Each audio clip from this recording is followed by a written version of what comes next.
साथियों नमस्कार। आज हम जो है सरसों के तेल से मसाज करेंगे और उसके फायदे बताएंगे। सरसों के तेल में मुख्य omega 3 fatty acids, vitamin E और जो है मोनो अनसैचुरेटेड फैट। ओमेगा 3 आपके पूरे शरीर में सूजन वगैरह को, इन्फ्लामेशन को कम करने का काम करता है। विटामिन ई आपकी स्किन, आपके बालों की हेल्थ, आँख वगैरह सब में काम करता है।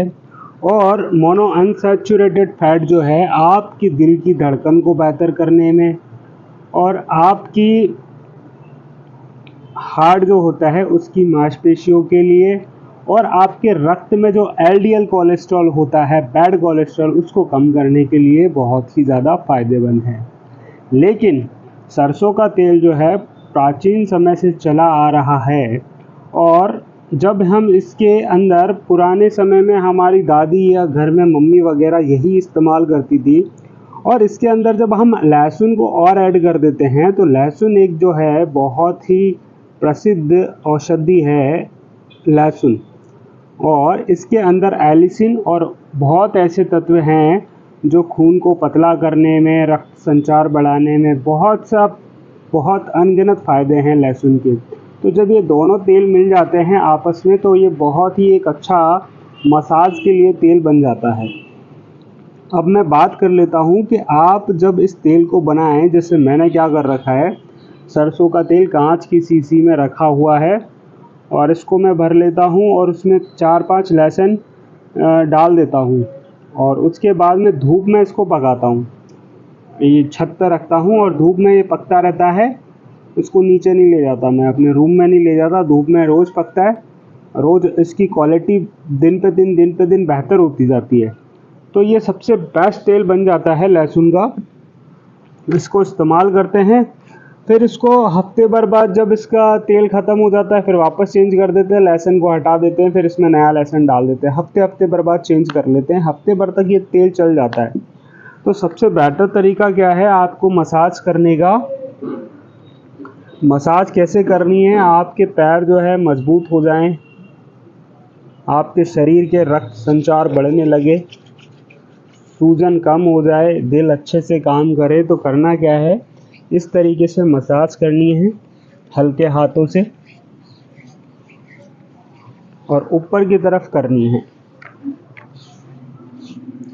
कई लोग गलती करते हैं नीचे की तरफ खींचते, नीचे की तरफ खींचना नहीं है क्योंकि यहाँ पर जगह नहीं है रक्त को आगे बढ़ने के लिए। तो यहाँ पर खींचें, अपना पूरा शरीर है रक्त को बढ़ने के लिए। हल्के हाथ से मसाज करनी है। 5-10 मिनट आप अपनी इस मसाज को नहाने से पहले, जैसे मैं अभी नहाया नहीं हूँ, मसाज करूँगा। मसाज करने के बाद पूरा शरीर में रिलैक्स हो जाएगा, रक्त संचार अच्छे से बढ़ने लगेगा, चेहरे पे ग्लो आ जाएगा, पूरे शरीर में जगह जगह खून पहुँच जाएगा। उसके बाद मैं आराम करूँगा आधा घंटा आराम करने के बाद मैं स्नान करूँगा। छत पे बैठकर ही स्नान करना है मुझे। तो मेरे बुज़ुर्गों के लिए, हमारे दादाओं के लिए सबसे बेस्ट जो है ये मसाज है। और सर्दी में आपको ये जो मसाज है इसको करना है।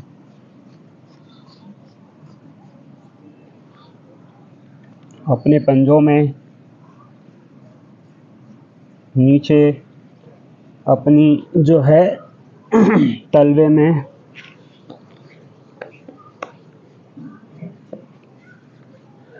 आपके पैरों में इतनी जान आ जाएगी बहुत। और मेरा मानना यही है कि खुद ही मसाज करनी चाहिए। आजकल अपन किसको बोलते हैं, जो दादी है वो भी उम्र की हो गई होंगी, बच्चे आजकल के सुनते नहीं हैं। तो खुद भी थोड़ा थोड़ा मसाज कर लो, अपने शरीर का खुद ही ध्यान दे लो, है ना।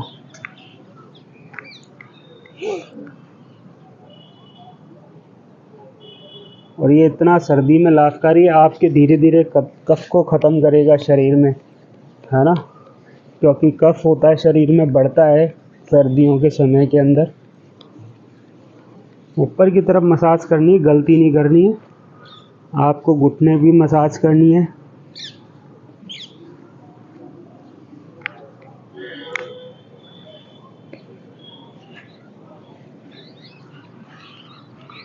आप अगर एक दिन में इसका असर देखने को मिल जाएगा आपको। एक दिन में क्या मैं बोल रहा हूँ, ज़्यादा एक दिन भी नहीं। आपने मसाज की, थोड़ा रेस्ट किया, उसके आधे घंटे बाद आपने स्नान कर लिया धूप में बैठकर, तो आपको 1 से 2 घंटे बाद, नहाने के 1 से 2 घंटे बाद इतनी शरीर में ऊर्जा दिखेगी, इतना मस्त लगेगा आपको, आनंद आ जाएगा। इस तरीके से मसाज करनी है आपको।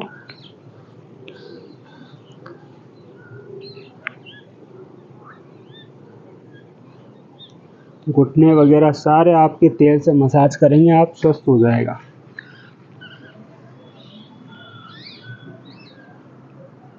और एक चीज़ बताता हूँ मैं आपको कि प्राचीन समय में क्या होता था,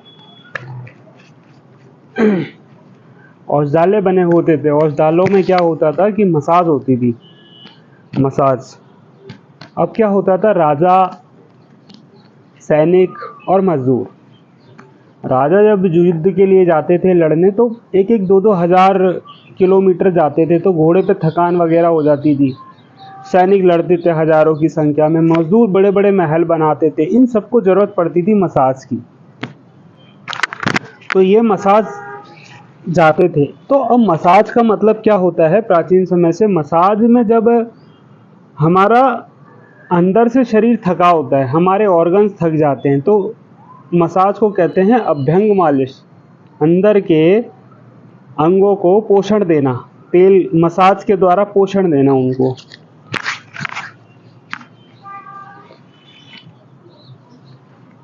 तो हम मसाज करते हैं तो अपने जो अंदर के अंग हैं उनको पोषण देते हैं। जब उनको पोषण मिलता है तो वो स्वस्थ होने लगते हैं, उनके अंदर एक एनर्जी आती है, ऊर्जा का संचार होता है। जब वो ऊर्जा का संचार होता है तो पूरे शरीर में एनर्जी आती है। इस तरीके से मसाज कर लेंगे। और ध्यान रखें, जब पीठ पे मसाज करें ना, तो बीच का स्पाइनल कॉर्ड आपको यूं करना है या किसी से करवा लेना है। इस तरीके से मसाज, पीठ पे मसाज इस तरीके से करनी है।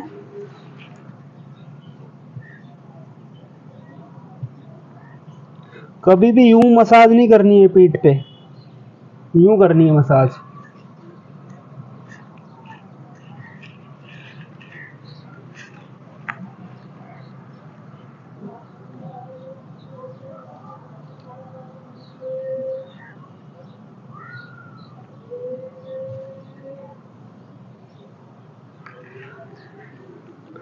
पीठ पे मसाज हमेशा ऐसे की जाती है, पैरों में मसाज हमेशा ऊपर की तरफ की जाती है, हाथों में, जिससे कि सही तरीके से जो इनका डायरेक्शन है, नसों का डायरेक्शन में मसाज होनी चाहिए। अगर हम इनके अपोजिट डायरेक्शन में मसाज करते हैं तो वहाँ दिक्कत बढ़ जाती है ना। ये बहुत ज़्यादा ज़रूरी है, ध्यान रखना।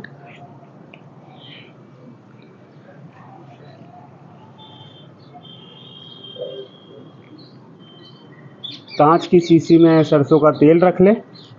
और जो सरसों का तेल है वो कफ वाले रोगों के लिए बहुत ही बेस्ट है। और आप चाहो तो इसी प्रकार तिल के तेल से मसाज कर सकते हो। तिल का तेल बहुत अच्छा होता है।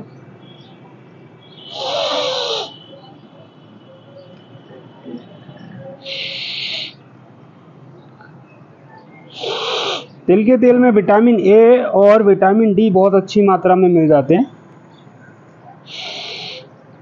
तिल के तेल से मसाज कर सकते हो आप।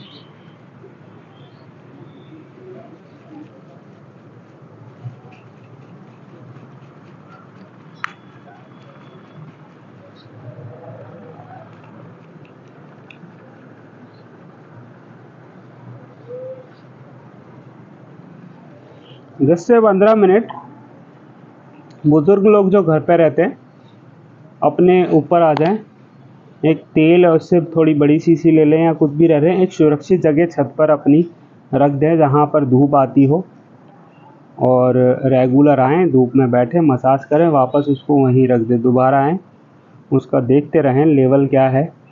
तेल कम हो रहा, हफ्ते में चेंज कर दे, लहसुन वगैरह निकाल दे, नया भरते जाएं। सर्दी सर्दी आप ये कर लो, आपको इतना फ़ायदा देखने को मिलेगा। आपके कई सारे रोग और जो ये प्रॉब्लम होती है ना वात वाली, गैस बढ़ जाती है शरीर के अंदर, वात के लिए आप जो है तिल का तेल इस्तेमाल कर सकते हो।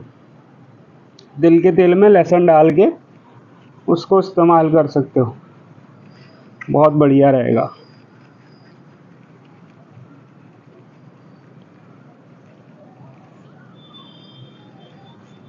रक्त संचार शरीर में इतना बढ़ जाएगा, मज़ा आ जाएगा। सर्दी सर्दी बुजुर्गों के लिए सबसे बेस्ट।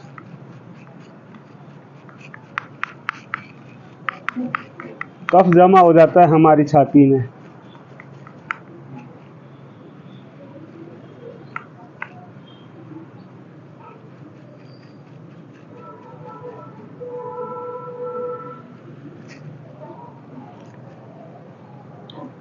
सुबह उठ के थोड़ा सा 1-2 किलोमीटर वॉक किया या कोई सरल योगासन किया, उसके बाद मसाज की और उसके बाद लेट गए और उसके बाद स्नान किया, उसके बाद कोई हेल्दी नाश्ता लिया, लाइफ ऐसी हो जाएगी ज़बरदस्त, मज़ा आने लग जाएगा।